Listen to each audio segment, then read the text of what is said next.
All right, folks, you're about to hear from Jennifer Fleck. She is currently running as a Republican candidate for State Representative HD 47.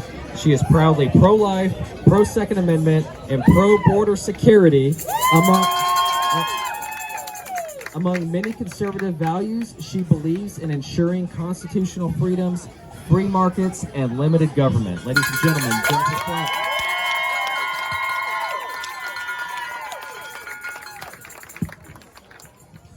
Thanks, everybody. My name is Jennifer Fleck. Like you said, I'm a candidate for State Representative in House District 47 in Travis County. I'm in a runoff, so if you know anybody in House District 47, please tell them to vote. If you live in 47, please vote this next week. I was invited by the people. I hope to represent you soon, and it is an honor to be here today. I am also an attorney. I would like to address some specifics about the governor's executive orders. I'd like to start with the Texas Constitution. If I may, it states in the Bill of Rights, Texas is a free and independent state that depends upon the preservation of the right of local self-governance. All political power is inherent in the people. All free governments are founded on the people's authority and instituted for the people's benefit. All free men have equal rights, and no man or set of men is entitled to exclusive separate privileges, meaning you are all essential and all your lives matter.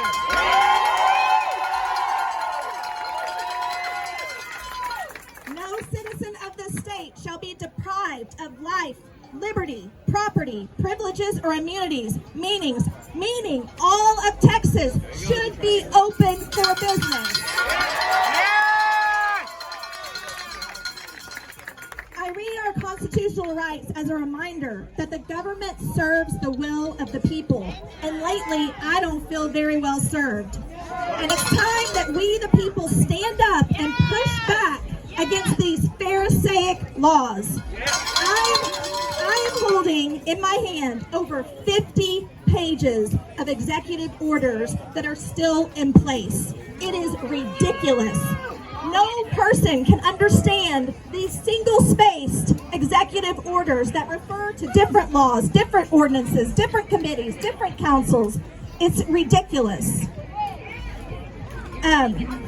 Remember, in biblical times, the Pharisees developed a system of 613 laws that produced an arrogant brand of righteousness.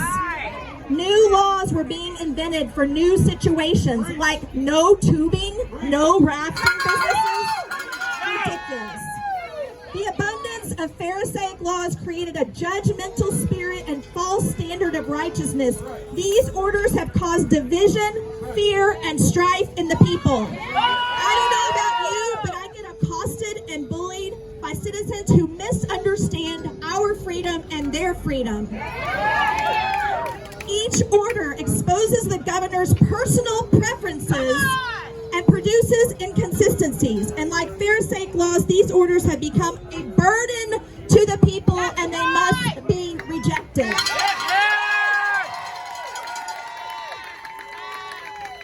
I'll be honest, 3 weeks ago, it was actually looking up, right? We were going to restaurants again. I was seeing people having fun, smiling at each other, fellowshipping with each other, and I was hopeful for normalcy. But then increased testing and increased social interaction resulted in increased cases. This was bound to happen and very predictable. On June 26th, the executive order, Governor Abbott closed down bars, rolled back restaurant capacity, closed rafting and tubing businesses, and limited outdoor gatherings to 100. The motive, to contain the virus and protect public health. The virus will not be contained. I've known many people that have contracted COVID. My daughter is one of them. The severity of the symptoms are vastly different. In Texas, we've had 183,000 cases reported, and probably many more that weren't reported. I know plenty of 87,000 active cases now, 93,000 recoveries, and just under 2,600 deaths. This is inevitable. This is going to happen. The governor's proposed solution for containing the virus: wear a mask, wash your hands, stay 6 feet apart, and stay home. Stay home? No. No. Do you own a business that's non-essential? Because I hear from business owners all the time, and they are suffering. That's right. Are we trying to kill the Texas economy and shutter Texas families? How long will we be asked to stay home? No more. So, I'm a little bit sassy. I don't know if you can tell. So, I just want to go through some of these exceptions to the mask laws, McGrill rules. No mask if you're under the age of 10. Well, God bless, our babies don't have to wear masks.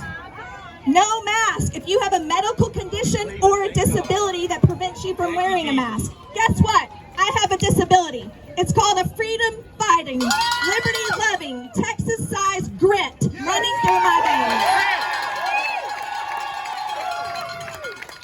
No mask if you're eating or drinking. Well, glad the governor acknowledges that we can't eat and wear a mask at the same time. No mask while exercising outdoors alone. God forbid anybody sit outside alone. No mask while driving alone with your family. But if you have guests in the car, wear a mask? Insane. No mask while swimming. Okay, this is just funny and a total waste of ink.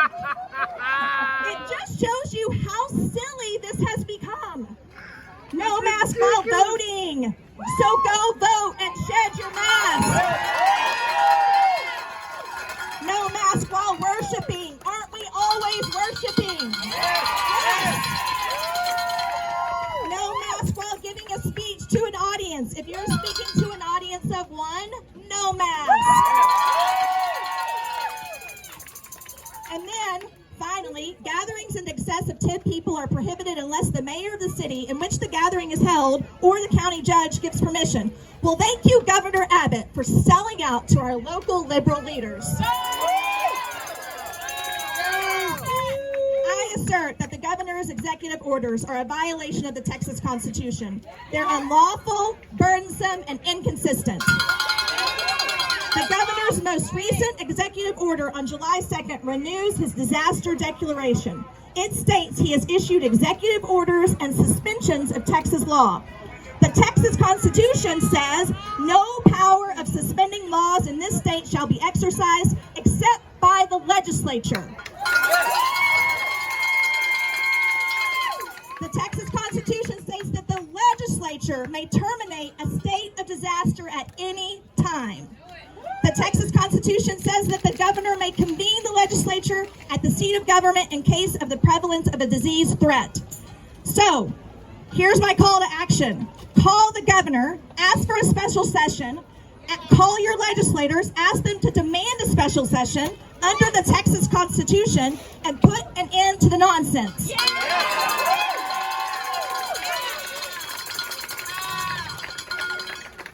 In closing, I plan to be your next representative in Western Travis County. And as your state representative, you won't have to demand my action or my presence. Because I am coming to serve the will of the people, and together, we are going to turn some tables. We're going to take back this great state that we love for the people that we love and the men and women who fought for our freedom.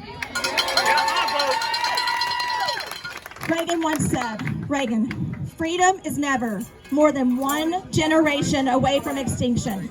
We didn't pass it on to our children in the bloodstream. It must be fought for, protected, and handed on to them to do the same. Or one day, listen, one day, we will spend our sunset years telling our children and our children's children what it was once like in the United States where men were free. We have to fight.